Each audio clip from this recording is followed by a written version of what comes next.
नमस्कार दोस्तों, कैसे हो। मैं प्रभात और आज फिर से इतिहास का पार्ट 2 लेके आया हूँ जो मैं करा रहा था राजस्थान जीके। और राजस्थान जीके में मैं इतिहास मैंने स्टार्ट करा दिया था, पार्ट 1 मैंने डाल दिया है और पार्ट 2 आज लेके आया हूँ जिसमें कि आपको गोहिल वंश को पढ़ना होगा। गोहिल वंश के शासक थे वो मैंने बता चुका हूँ। जो मेवाड़ में गोहिल वंश था और सिसोदिया वंश था, तो गोहिल वंश मैंने स्टार्ट करा दिया है। गोहिल वंश के शासक बता दिए हैं, अब आगे की कहानी याद करते हैं। चलो, तो क्या राजस्थान जीके पढ़ रहे थे। राजस्थान जीके में भी क्या पढ़ रहे थे, हिस्ट्री पढ़ रहे थे। क्या हिस्ट्री, तो जो कुछ भी है पहले लिख लो। और राजस्थान की हिस्ट्री में भी क्या पढ़ रहे थे, राजवंश। क्या, राजस्थान के राजवंश। राजस्थान के राजवंशों के बारे में हम चर्चा कर रहे थे। तो मैं बता चुका था कि मेवाड़ पे किसने अपना शासन चलाया। मेवाड़ पर दो वंशों ने अपना शासन चलाया, एक तो गोहिल वंश और दूसरा सिसोदिया वंश। ठीक, तो गोहिल, पहले मेवाड़ की बात करते हैं कि मेवाड़ को मैं बता चुका हूँ कि मेवाड़ का प्राचीन नाम क्या था, मेदपाट या प्रागवाट। इसको मेवाड़ को कहते थे, जिसकी ठीक है। और मेवाड़ के बारे में बता चुका हूँ सारा कुछ, जो कुछ भी पार्ट 1 में आप देख लेना। आगे की बात करते हैं। तो मेवाड़ में सबसे पहले बात की जाए तो मेवाड़ में चित्रांग मौर्य नामक शासक था। कौन सा, चित्रांग मौर्य। चित्रांग मौर्य ने क्या किया, चित्रकूट पहाड़ी पर, या फिर त्रिकूट पहाड़ी भी कह सकते हैं इसको, या फिर चित्रकूट पहाड़ी कह लो। चित्रकूट पहाड़ी पर दुर्ग बसाया। चित्रकूट पहाड़ी पर दुर्ग का निर्माण किया, दुर्ग का निर्माण करवाया,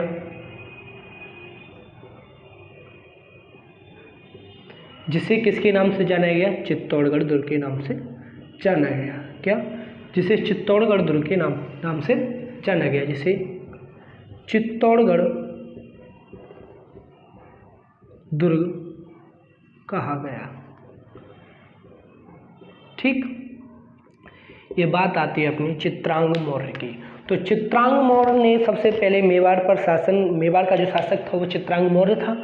उसने चित्रकूट पहाड़ी पर अपने दुर्ग का निर्माण करवाया, जिसे चित्तौड़गढ़ दुर्ग के नाम से जाना गया। इसके बाद जैसे ही समय बीतता गया, यहाँ का शासक बना मानमोरी। कौन, मानमोरी चित्तौड़गढ़ का शासक बना। मानमोरी शासक बना चित्तौड़गढ़ का। अब वो जैसे ही शासन चला रहा था, उसके शासन में गोहिलों ने चित्तौड़ पर आक्रमण किया। और चित्तौड़गढ़ पर आक्रमण करके चित्तौड़ को अपने कब्जे में ले लिया। वहाँ से गोहिलों का राजवंश शुरू हो गया। क्या, चित्तौड़ पर गोहिलों का राजवंश शुरू हो गया। तो अब बात करेंगे किसकी, ये तो रही मेवाड़ का प्राचीन इतिहास था, उसके बारे में ऊपर मोटा मोटा बता दिया मैंने। अब आगे बात करते हैं गोहिल वंश की। तो गोहिल वंश की मैं आपको शासक बता चुका हूँ पहले ही, गुवल्लड़ जैत सर, जो मैंने ट्रिक बताई थी उससे आप शासकों को भी याद कर सकते हो। शासकों को याद करना तो बहुत ज़रूरी बात है। यदि शासक याद नहीं है आपको तो कुछ भी याद नहीं है। ठीक, गोहिल वंश। तो सबसे पहला शासक था गोहिलादित्य। क्या, गोहिलादित्य। एक एक करके शासकों को पढ़ेंगे। सबसे पहला शासक था गोहिलादित्य। कौन सा, गोहिलादित्य। ठीक, गोहिलादित्य के बारे में बात करते हैं। तो गोहिलादित्य को गोहिल वंश का मूल पुरुष भी कहते हैं। गोहिल वंश का यहाँ पर लिख सकते हैं हम, गोहिल वंश का या पहले ये लिख लो, इसने 566 ईस्वी में क्या किया, इसने 566 ईस्वी में गोहिल वंश की स्थापना की। क्या, गोहिल वंश की स्थापना करी। साथ ही साथ नोट्स बनाते जाना, बहुत इंपॉर्टेंट चीज़ लिखा रहा हूँ मैं आपको। इसने 566 ईस्वी में गोहिल वंश की स्थापना की, इसलिए इसे गोहिल वंश का आदि पुरुष, वंश की स्थापना इधर लिख दो, स्थापना। ठीक, गोहिल वंश का आदि पुरुष इसे ही कहा जाता है, आदि पुरुष या फिर गुहिल वंश का मूल पुरुष या मूल पुरुष किसे कहा जाता है? गुहिलादित्य को। इसने अपनी राजधानी बनाया किसको? नागदा को। नागदा को राजधानी बनाया। देखिए, जो मेवाड़ में जितने भी शासक हैं उन्होंने, कुछ शासकों ने अपनी राजधानियां चेंज की हैं। तो जैसे ही मेवाड़ राजवंश पूरा होता है, गुहिल और सिसोदिया दोनों वंश पूरे होते हैं, उसके बाद में जिस शासक ने जो राजधानियां चेंज की थी उनको मैं बता दूंगा, एक लिस्ट बना के लिखवा दूंगा, उसकी दिक्कत मत लेना। तो नागदा इसने राजधानी बनाई, नागदा राजधानी, नागदा को अपनी राजधानी बनाया, नागदा को राजधानी बनाया, नागदा को राजधानी बनाया। ठीक, बस गुहिलादित्य के बारे में इससे ज़्यादा कुछ पढ़ने की जरूरत है ही नहीं। क्यों? इसने बस क्या करवाया, इसने 566 ईस्वी में गुहिल वंश की स्थापना की, इसको गुहिल वंश का आदि पुरुष मूल पुरुष कहते हैं। इसके बाद नागदा को इसने राजधानी बनाया। ठीक, गुहिलादित्य को हटाते हैं। गुहिलादित्य के बाद मैंने लिखाया था, क्या लिखाया था? गुहिलादित्य के बाद मैंने लिखाया था। अब गुहिलादित्य के बाद में पढ़ते हैं। गुहिलादित्य के बाद में जो शासक, मैंने जो ट्रिक बताई थी क्या, कि गोवल्लड़ बप्पा रावल, क्या सेकेंड नंबर का जो शासक आता है भाई साहब, बप्पा रावल। इसके बारे में जितना पढ़ाया जाए उतना कम है। क्या? जितना पढ़ाया जाए उतना कम है।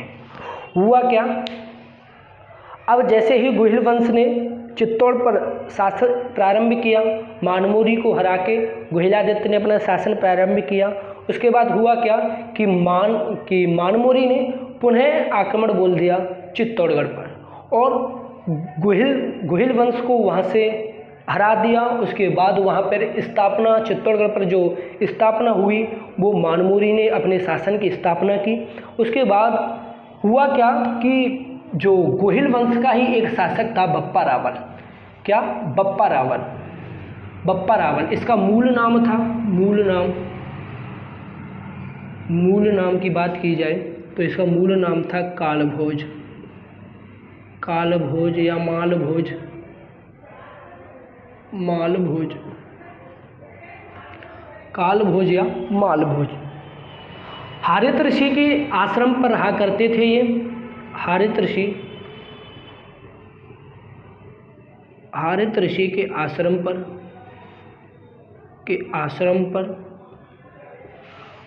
पर रहा करते थे, रहते थे और उनकी गायों की सेवा करते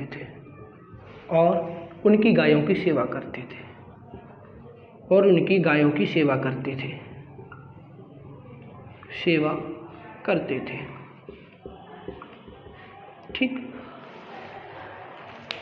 हुआ क्या कि गुहिलादित्य के बाद गुहिल वंश वहाँ पर समाप्त हुआ। उसके बाद गुहिल वंश का ही एक शासक बप्पा रावल था, जो कि बचपन से ही ऋषियों के पास रहा और हारित ऋषि के आश्रम में इसका पालन पोषण हुआ। हारित ऋषियों की गायें चराते थे। क्या? ये कब जो बप्पा रावल थे हारित ऋषि के गायों को चराते थे और हारित ऋषि ने इन बप्पा रावल से प्रसन्न होकर जो बप्पा रावल जो नाम दिया है वो हारित ऋषि के द्वारा दिया गया। क्या? हारित ऋषि द्वारा, क्योंकि इनका मूल नाम तो कालभोज था। हारित ऋषि द्वारा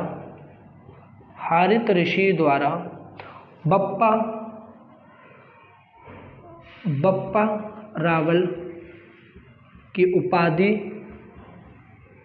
उपाधि या नाम लिख लो कि उपाधि या नाम दिया गया। ठीक, नाम दिया गया। हारित ऋषि की बात की जाए, इन्होंने अपने शिष्य से प्रसन्न होकर इनको एक नाम दिया जिसका नाम था बप्पा रावल। अब बप्पा रावल की कहानी को और आगे बढ़ाते हैं। बप्पा रावल ने क्या किया? बप्पा रावल ने अपने मेवाड़ में क्या किया? एकलिंग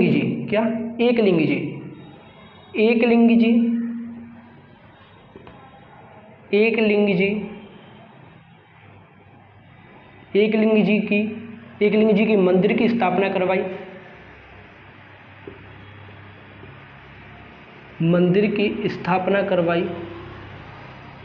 और कहाँ पर करवाई स्थापना? कैलाशपुरी में करवाई। कहाँ पर? कैलाशपुरी में करवाई। करवाए। ये एकलिंग जी लकुलिश संप्रदाय से संबंधित हैं, ध्यान रखना इस बात का। एकलिंग जी कौन से संप्रदाय से संबंधित हैं? एक बार आपको मैं जो गोहिल वंश है उनके कुछ चीज़ें बता देता हूँ कि गोहिल वंश में जो मेवाड़ का जो राजवंश था वो अपने आप को क्या, याद इधर लिख लेता हूँ, इतना लिख लेना आप, इधर लिख लेता हूँ कि जो मेवाड़ के जितने भी शासक थे, मेवाड़ के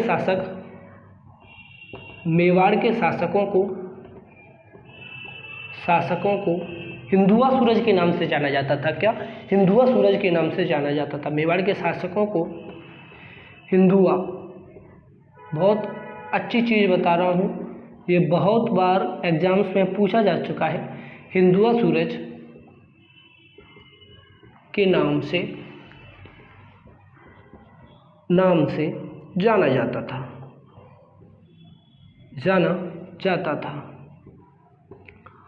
क्यों जाना जाता था? क्योंकि ये अपने आप को सूर्यवंशी मानते थे।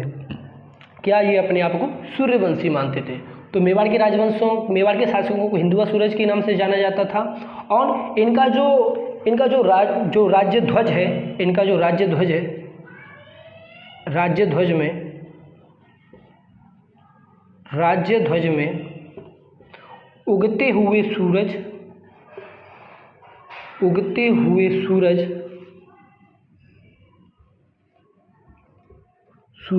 व धनुष बाण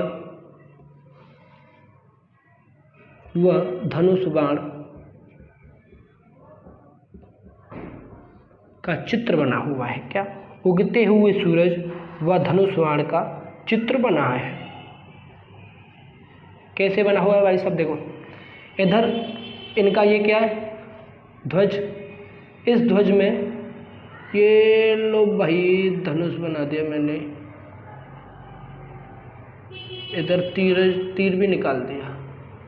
इधर सूरज उग रहा है भाई साहब, शुरू से बनाता हूँ लो आपके लिए एकदम बढ़िया। भाई लो ये सूरज उग रहा है, उग गया सूरज, ठीक। अब इधर धनुष बाण भी बना दो। ओ भाई लो, ठीक, जैसा बना देख लेना भाई, ठीक। तो उगते हुए सूरज और धनुष बाण का चिन्ह बना हुआ है इनके राज्य ध्वज पर, ठीक। जो एकलिंग जी का इन्होंने मंदिर बनवाया, क्या एकलिंग जी का इन्होंने मंदिर बनवाया बप्पा रावल ने एकलिंग जी का मंदिर बनवाया। एकलिंग जी देखो इनके कुल देवता हैं, क्या? इनके कुल देवता, लिख लो, इनके कुल देवता के रूप में किसको माना जाता है? कुल देवता, और कुल देवी भी लिख लो साथ ही साथ, मेवाड़ राजवंश की कुल देवी और कुल देवता। तो कुल देवता तो एकलिंग जी को माना जाता है। उसके बाद जो कुल देवी है वो बाण माता को माना जाता है। कौन सी? बाण माता को माना जाता है, ठीक, बाण माता को माना जाता है। अब जब भी ये एकलिंग जी के मंदिर में जाते हैं तो राजा की उपाधि धारण करके नहीं जाते हैं। ये जब भी एकलिंग जी के मंदिर में जाते हैं तो राणा की उपाधि धारण करके जाते हैं। क्या? राणा की उपाधि धारण करके जाते हैं। और जब भी एकलिंग जी के मंदिर में ये जाते हैं तो ये हमेशा तलवार लेकर नहीं जाते। क्या? तलवार अपने साथ लेकर नहीं जाते, ये अपने साथ एक छड़ी लेकर जाते हैं। क्यों? क्योंकि ये एकलिंग जी को स्वयं का दीवान मानते हैं, ठीक, एकलिंग जी को स्वयं का दीवान मानते हैं, ठीक। तो एकलिंग जी के मंदिर में ये राजा की उपाधि धारण नहीं करते, राणा की उपाधि धारण करते हैं, और तलवार धारण करके नहीं जाते, छड़ी धारण करके जाते हैं। इस चीज़ को ध्यान रखना, ठीक, बहुत ही इंपॉर्टेंट चीज़ें हैं ये। अब उसके बाद बात की जाए, एक शब्द आता है यहाँ पर आशंका। क्या?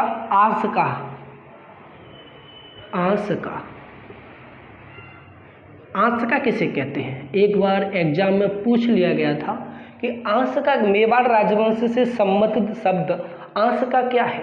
तो जब भी ये जो मेवाड़ के जो जितने भी शासक होते हैं, जब भी अपने राज्य से बाहर जाते हैं तो एकलिंग जी से आज्ञा मांगते हैं कि हे प्रभु, हम अपने राज्य से बाहर जा रहे हैं, हम पर कृपा दृष्टि बनाए रखना। तो उसी को क्या बोलते हैं? एकलिंग जी से आशंका मांगना। तो राज्य से बाहर जाने के लिए, राज्य से बाहर जाने के लिए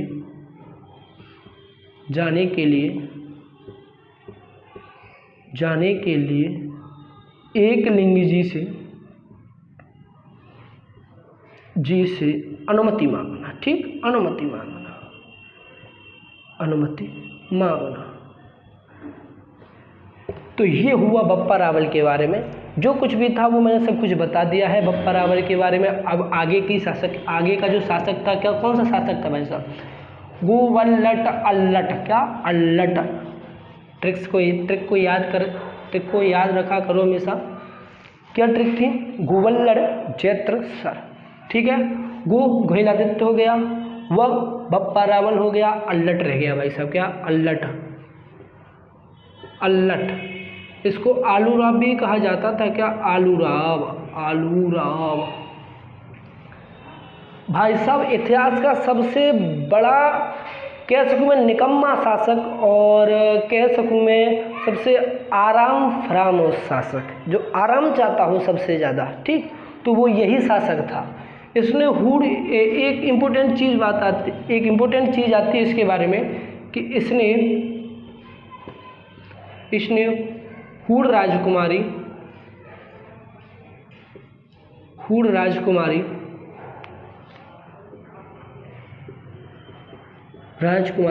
हरिया देवी से शादी की थी।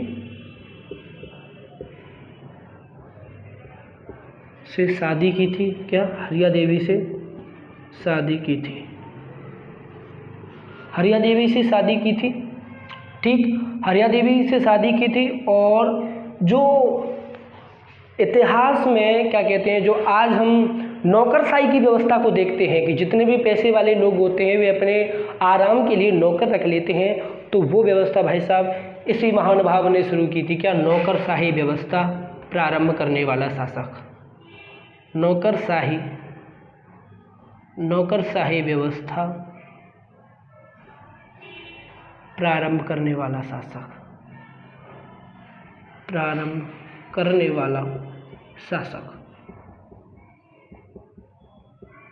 ठीक, अल्लट के बाद में बात करते हैं। देखो, जो भी अभी मैंने लिखाया था, जो मेवाड़ का राज्य ध्वज था, उसमें एक ध्येय वाक्य और है इनका। जो इनका ध्येय वाक्य है वो इनके राज्य ध्वज पे लिखा हुआ है। क्या लिखा हुआ है? कि जो दृढ़ राखे धर्म को तिहि राखे करतार। ध्येय वाक्य लिख लेना इनका, ध्येय वाक्य। ठीक, जो दृढ़ राखे धर्म को, जो दृढ़ राखे धर्म को तिहि राखे करतार। क्या? तिहि राखे करतार। क्या? तिहि राखे करतार। ये इनका ध्येय वाक्य है। ठीक, इस चीज़ को ध्यान रखना, लिख लेना।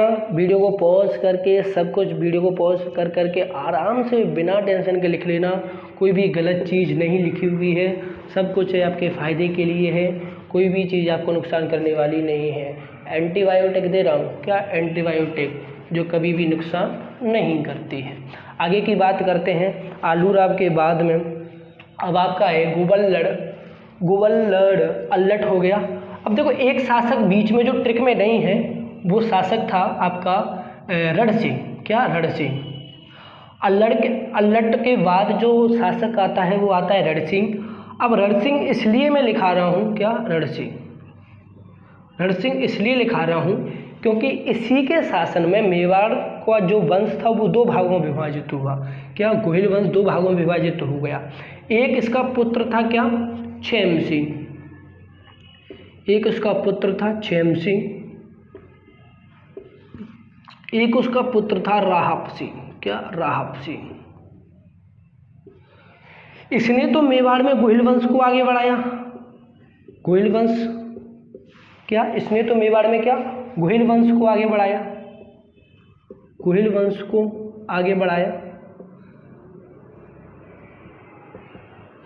दूसरा शासक आता राहप। इसने सिसौदा नामक ग्राम बसाया। सिसौदा नामक ग्राम बसाया और ये इसी ने सिसोदिया वंश की नींव रखी। क्या? इसी ने सिसोदिया वंश की नींव रखी, ग्राम बसाया। ठीक, तो रण सिंह के बारे में बस यही महत्वपूर्ण चीज़ है कि रण सिंह के जो दो पुत्र थे, क्षेम सिंह और आप सिंह, इसी के बाद जो गोहिल वंश है वो दो भागों में विभाजित हो गया। अब इसके बाद बात करते हैं गोवल्लट जैत्र सिंह। क्या? जैत्र सिंह के बारे में बात करते हैं। तो भाई साहब, जैत्र सिंह जो गोहिल वंश का जो सबसे जो युद्धों में सबसे ज़्यादा महत्वपूर्ण जो युद्ध प्रारंभ होते हैं मेवाड़ राजवंश के, वो यहीं से प्रारंभ होते हैं। क्या? अगला शासक है, जो भी नंबर है आप लिख लेना। अगला शासक है जैत्र सिंह। क्या? जैत्र सिंह। सबसे पहली बात तो इसकी ये कि इसने अपनी जो राजधानी नागदा से बदलकर चित्तौड़गढ़ राजधानी बनाई। क्या? सबसे पहले चित्तौड़गढ़ राजधानी बनाई किसने? चित्तौड़गढ़ राजधानी बनाई किसने? जैत्र सिंह ने। तो जैत्र सिंह ने सबसे पहले चित्तौड़गढ़ राजधानी बनाई। ठीक, अब चित्तौड़गढ़ राजधानी बनाई, क्यों बनाई, इसके बारे में बता देता हूँ। हुआ क्या कि इसके समय का जो शासक था वो था इल्तुतमिश। क्या? इल्तुतमिश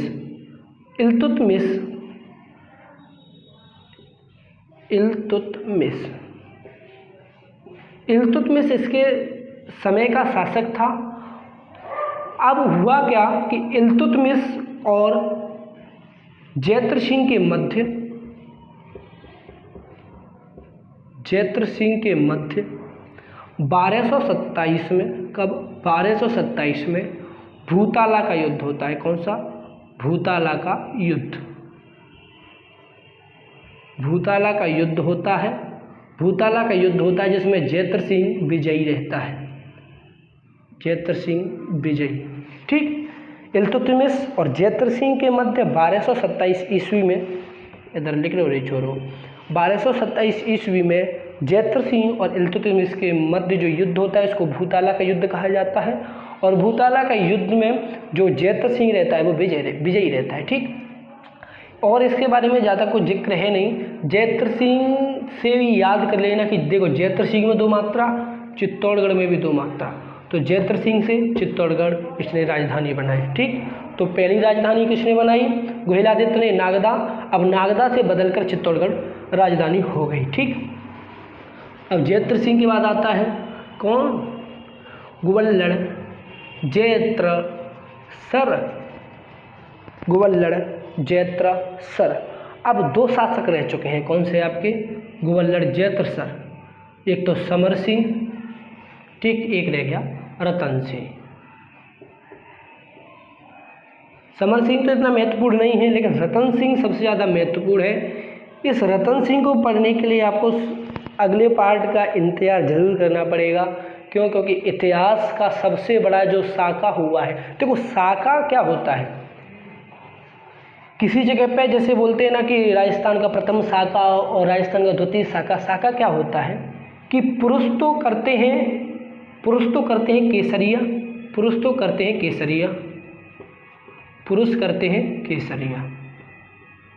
केसरिया, और जो महिलाएं करती हैं वो करती हैं जौहर। महिला करती है जौहर। जौहर भी 2 प्रकार का होता है, एक अग्नि जौहर, एक जल जौहर। क्या? अग्नि जौहर और जल जौहर। तो जब केसरिया और जौहर एक साथ होता है किसी स्थान पर तो उसे शाखा बोलते हैं। क्या? शाखा बोलते हैं। ठीक, शाखा। तो केसरिया का मतलब यहाँ पर जो वीर योद्धा होता है पुरुष, वो केसरिया सापा बन के युद्ध भूमि में जाता है और उसका एक ही निश्चय होता है कि या तो मुझे मर के आना है या फिर मार के आना है, या तो युद्ध विजयी होके आना है या फिर वहाँ से, मतलब हार के तो आना ही नहीं है घर पे। ठीक, हार के आना है तो वहाँ पे ही मर जाना है, लेकिन कभी भी घर पे हार के आना ही नहीं है। तो ये इनका निश्चय रहता था। तो केसरिया और जौहर जब एक साथ होते हैं उसको शाखा बोला जाता है। ठीक है, तो रतन सिंह के शासन काल में ही क्या हुआ, रतन सिंह के, अरे भाई साहब इस पर सबसे बड़ी मूवी भी बनी हुई है जिस पर बहुत बड़ा विवाद भी हुआ था। तो रतन सिंह के शासनकाल में ही चित्तौड़ का सबसे बड़ा शाखा हुआ था, और राजस्थान का ये कौन सा शाखा था? राजस्थान का ये दूसरा शाखा था, और मेवाड़ का सबसे बड़ा शाखा था, और मेवाड़ का प्रथम शाखा भी था ये। राजस्थान का प्रथम शाखा की बात की जाए तो रणथंभौर का जो शाखा था वो राजस्थान का प्रथम शाखा था। ठीक, तो रतन सिंह के बारे में पढ़ेंगे अगले पार्ट में। जब तक इस वीडियो को शेयर कर दीजिए, लाइक कर दीजिए, और जिसने भी सब्सक्राइब नहीं किया है सब्सक्राइब कर दीजिए। जुड़े रहिए हमारे चैनल के साथ इसी प्रकार के अमेजिंग फैक्ट्स जानने के लिए, और हिस्ट्री को अच्छे से बेस से उठाने के लिए। देखो, इस जिस चीज़ में पढ़ा रहा हूँ उससे आपको राजस्थान पुलिस वीडियो और एसआई लेवल तक के आप एग्जाम के क्वेश्चन को हल कर सकते हो, कोई भी दिक्कत नहीं आएगी। तो जिसने भी वीडियो को लाइक नहीं किया है, सब्सक्राइब नहीं किया है, शेयर नहीं किया है, शेयर कर दीजिए फटाफट। क्योंकि देखो, तो ये दिख रहा है, ये दिख रहा है, आपकी मेहनत के लिए हाथ काले भी करने पड़ रहे हैं, लेकिन आप हो कि क्या एक आपको लाइक का बटन नहीं दबाया जाता है, सब्सक्राइब का बटन नहीं दबाया जाता है। दबा दीजिए भाई साहब, लाइक कर दो, शेयर कर दो, ठोक दो ठोक दो ठोक दो। ठीक है, तो मिलते हैं अगले पार्ट में एक नए जुनून के साथ। और केवल 2 शासक रह गए हैं इसमें, समर सिंह और रतन सिंह गोहिल वंश में। उसके बाद सिसोदिया वंश भी अगले पार्ट में स्टार्ट करा दूंगा मैं। ठीक, तो सिसोदिया वंश में आपको राणा कुंभा और महाराणा प्रताप, महाराणा सांगा, ये सारे अच्छे अच्छे शासक आने वाले हैं सिसोदिया वंश में। बहुत अच्छे तरीके से डिटेल से पढ़ने वाले हैं इनको। तो इस चैनल से जरूर जुड़े रहिएगा। Thank you.